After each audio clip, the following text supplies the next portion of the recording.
Adam is next in Cookeville, Tennessee. Adam, how can we help?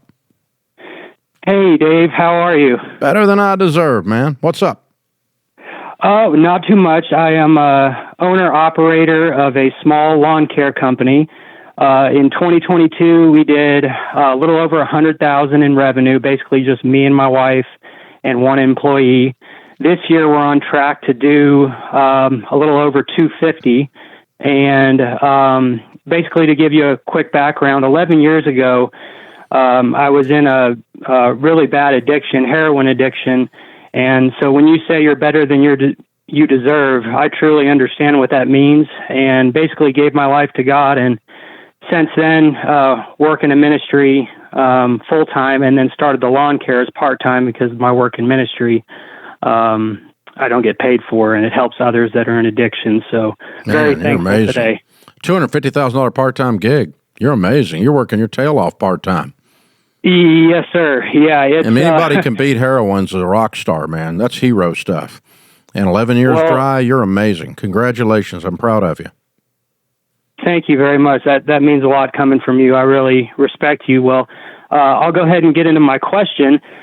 Basic question, and then I can give you a little story behind it if you'd like. But basically, I've encountered this as my business grows a couple of times, just twice. Most of my customers are great, but there have been a couple times where people just haven't paid their bill. Why? Basically send them the invoice, send them another invoice, and they basically just don't respond. The first case was, a minimal amount of money, and when I went to go knock on their door, they had moved out of the house and, never to be seen again. This most recent time, the story is we landed a large commercial client, and it was managed by a property management company. And basically, that property management company wasn't managing the property well. They were, lacking in communication. They were doing apparently some shady things. But long story short, the commercial company reached out to me directly because I was subcontracting for the management company. And they said, hey, we're firing this company, and we want to bring you on full time.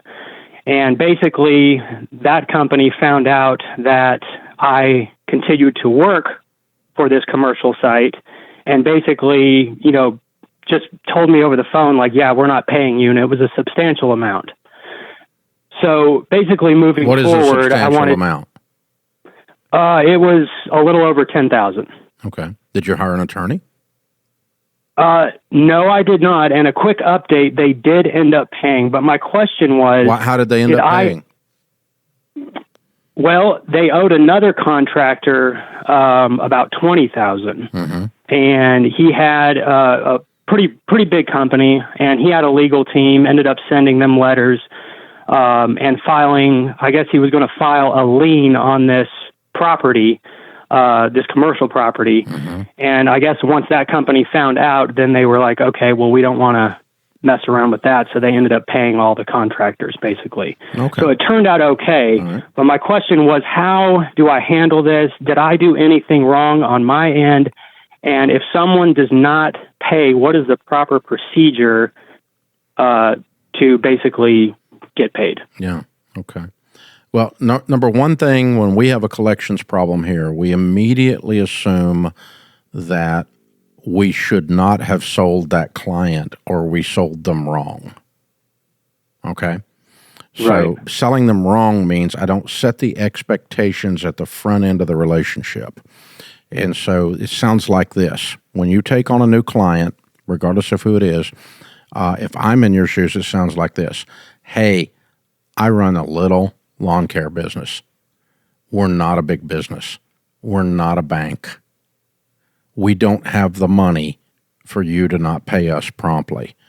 If you're not going to pay us promptly, I'm not going to be able to do your work because I don't have the money to be your bank. And so I'm not trying to be nasty, Joe and Susie, but if we're going to cut your grass, we got to get paid exactly on time, if not a little bit early. And I can't do it. I'd like to do it, but I'm not a big corporation that can, float you for 60, 90 days. And so expect that if you don't pay on time, that I'm probably going to be over here like 2 or 3 days later and talking to you about it.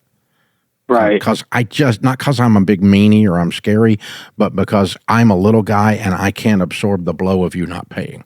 And if you set the table like that and then they don't pay and you show up at their door, they're going to be unbelievably embarrassed and they'll never do it again.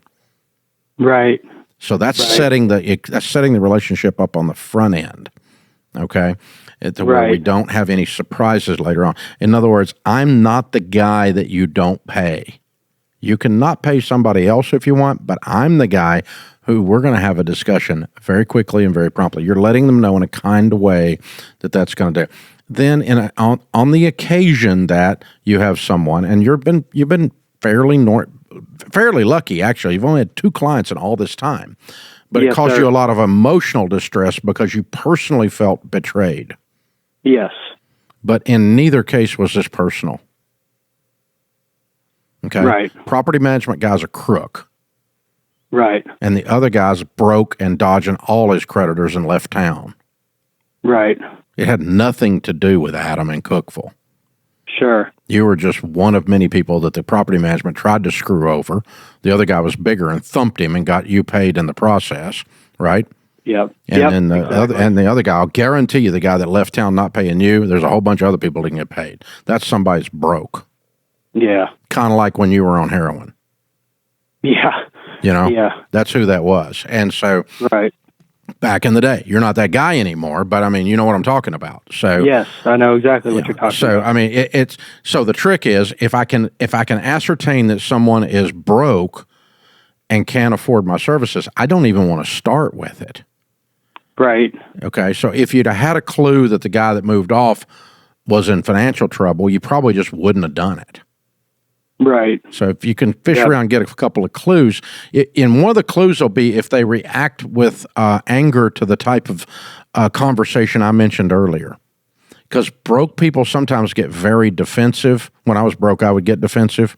Like, what do you mean you think I'm not going to pay? Hey, and as soon as people start doing that's like when you were dating in high school and some girl said she wasn't crazy. It always means she's crazy, right? Right. You know what I'm talking about? Yep. 100% of the time. So same thing here. It's like, what do you mean I'm not broke? It means they're broke every time. Okay. That just, so, I'm just going to say, you know what? You're probably going to get somebody else cut your grass. And, sure. And as far as the other thing goes, I don't think you could have seen that one coming. So the last piece of this is I think if there's a collections problem at Ramsey, we set the relationship up wrong, possibly, number one. Number two, we didn't ascertain if the client was actually qualified, meaning could they pay the bill? Were they broke people? Okay. And then number three, is there a pattern in this industry that's different? Now, you don't have that, but I've got, for instance, in the radio business, I've got ad agencies sometimes that are representing the companies that buy ads on the Ramsey Show, right? Mm-hmm. And it's a lot of money. And sometimes these ad agencies want us to bill them, and then they bill the client, and then the client pays them, and then they pay us. And they want 120 days for all that crap to happen. And so I've had to have the conversation for 30 years that I've been on the radio. We don't do that. When we bill you, you got to pay like right now. And if you can't pay right now, then you can't use an ad agency. And ad agencies get pissed and don't want to work with us. So you might have property managers that get pissed and don't want to work with you, but you don't want to work with them either if they're going to not pay you for 6 months or 120 days because you're a small business guy, and that'll put you out of business with cash flow problem. Right. And they'll string you along and be jerkwads like that guy was. So, so if you're dealing with a client base that has a normal way of doing things that doesn't fit your cash needs, you've got to change that relationship or not do business with them. Right. Because all business is not good business. You could get a big old contract from somebody and them not pay you for 6 or 7 or 8 months and put you out of business. Yeah, I'm learning that. Yeah.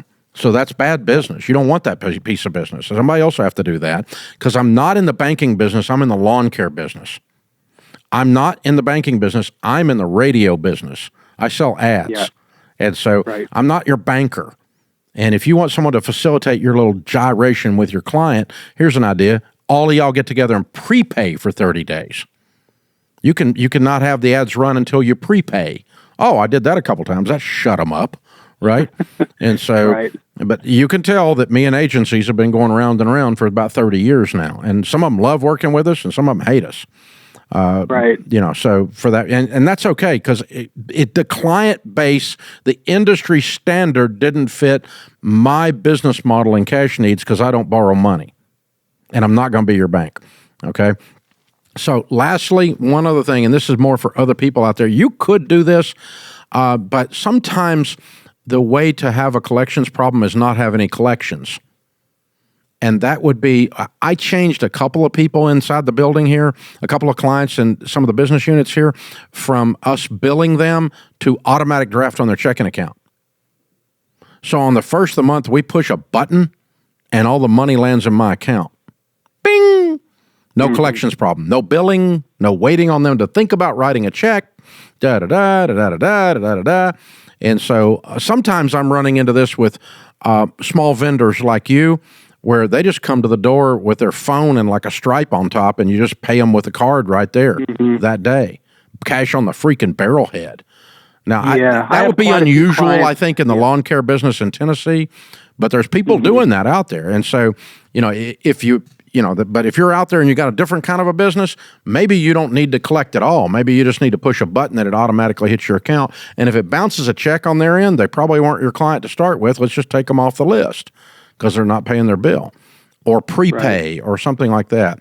You know, in your case, you could say, hey, I'll sell you a package for the summer of however many cuts, 24 cuts, whatever it is, right?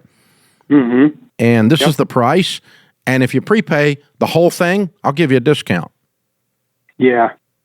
I've moved a lot of our clients now are on a card on file system. So every month I just charge their card on file. That's it. That's exactly. That's and perfect. I'm trying to get people to move to that. And here's the thing: like if the broke person that you smell is defensive, doesn't want to do card on file because they're broke, they're not your customer. Let them go. Right.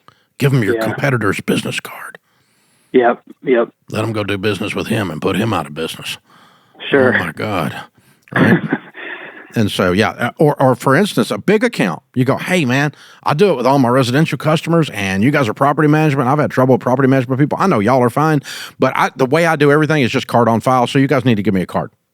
And they're like, what? We don't do that. I'm like, yeah, I know, but that's how I do it. And so you guys give me a card. And they're like, huh? I'm like, yeah, give me a card, and then we'll get the whole account set up. What's your card number anyway? And you just and before they know it, they've signed up with a card on file on a freaking property management operation. And they've got a card, they do. Oh yeah, of course. Yeah, you'd be $10,000 less. You'd be $10,000 less nervous if you had their card on file. Yeah, absolutely. So that's an example of changing the process. Very cool, Adam. I like it. You're a neat dude, man. Doing ministry, staying dry for 11 years, and scratching and clawing, trying to figure out the basics of business, and $250,000 in yards cut in Cookeville, Tennessee. That definitely qualifies you as a stud. Man, that's amazing. Well done, dude. Well done. I'm honored to talk to you. People like you that make America great, not some corporate weenie that does layoffs to get their profits up.